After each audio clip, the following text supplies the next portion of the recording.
Você conhece a Lei 11.645? Essa lei é de 2008 e ela torna obrigatório o estudo da história e cultura indígena e afro-brasileira nos estabelecimentos de ensino fundamental e médio.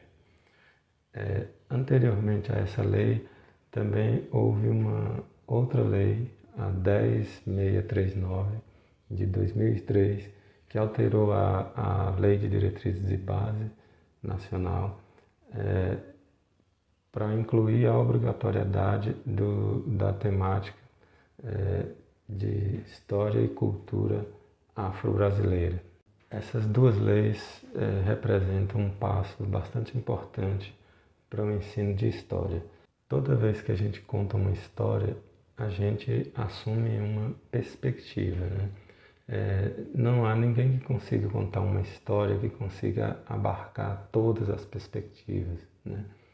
E a história que foi contada do Brasil foi sempre uma história que assumiu uma perspectiva europeia, foi uma história contada do ponto de vista dos europeus, do modo de compreensão do mundo, dos valores, dos costumes europeus.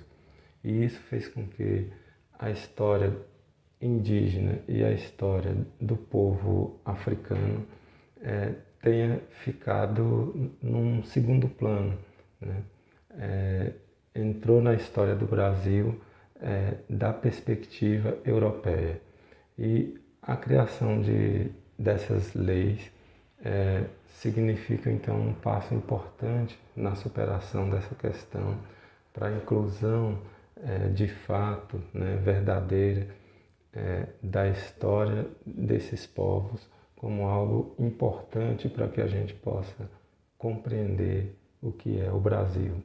A gente está no processo de inclusão dessas histórias, né, e o que elas permitem é que a gente entre em contato com a diversidade humana, né, com diferentes formas de compreender o mundo, diferentes formas de organização da sociedade, diferentes formas de relacionamento entre as pessoas, né?